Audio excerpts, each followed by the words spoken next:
Hello friends, today I am here with Locomotion and Movement part 4 of 11th standard. In this session, we are going to discuss about joints, types of joints and disorders of muscular and skeletal system.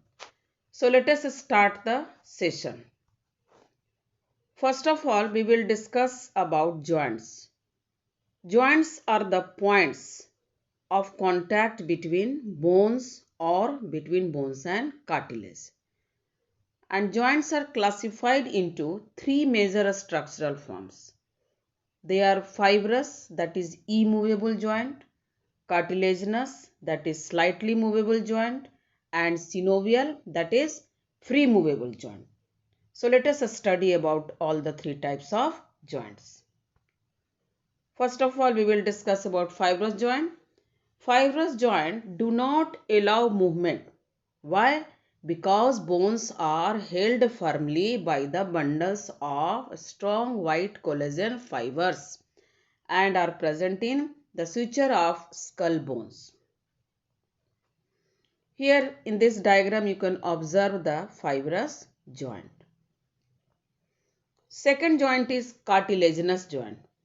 Cartilaginous joint is slightly movable and they are joined together with the help of cartilage. So that is why it is called as cartilaginous joint.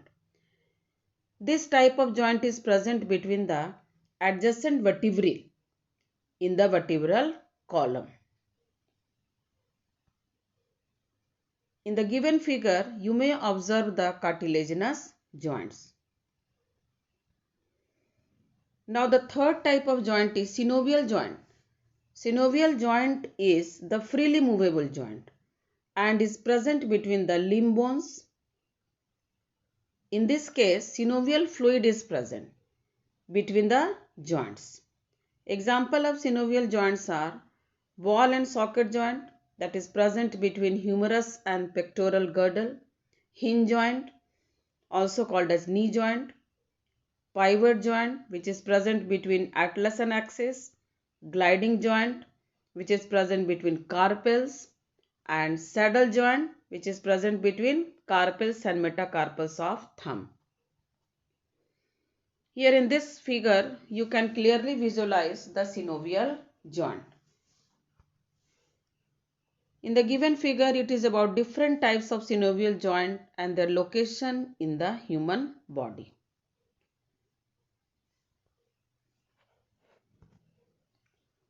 Now the next topic of today's session is disorders of muscular and skeletal system.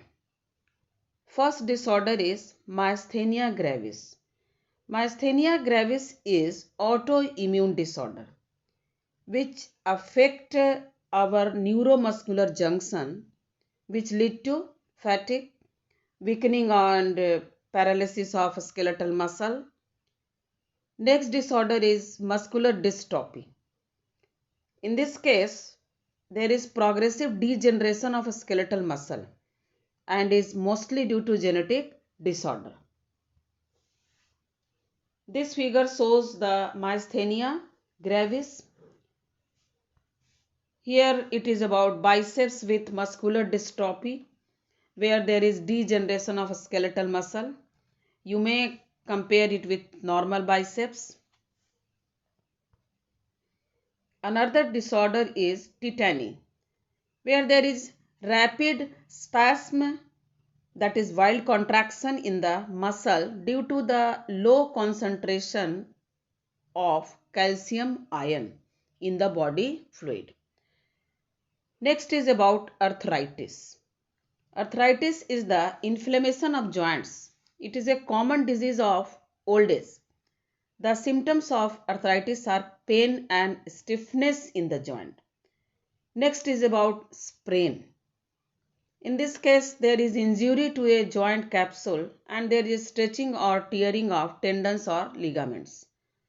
Though it is a minor disorder, but sometimes it may lead to chronic also.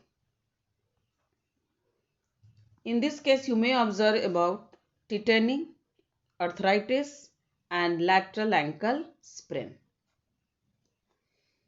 Next disorder is osteoporosis. Osteoporosis is a age-related disorder in which there is decrease in the mass of the bone, that is density of the bone decreases. It may lead to increase in the chance of fractures. Decrease in the level of estrogen is a common cause. Another disorder of muscular and skeletal system is gout, which is the inflammation of joints due to accumulation of uric acid crystals. It is very painful, particularly at night, and makes movement very difficult. In this figure, you may compare the healthy bone and osteoporosis. It is about gout showing uric acid crystal. Another disorder is dislocation.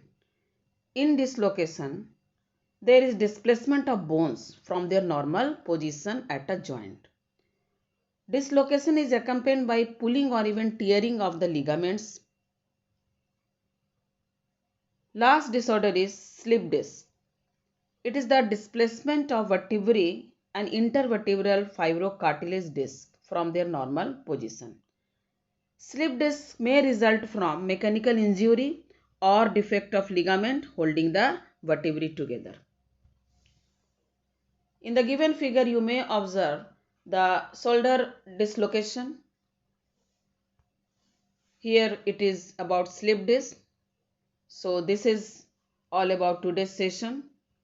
Thank you. For any kind of doubts, please write your question in comment section.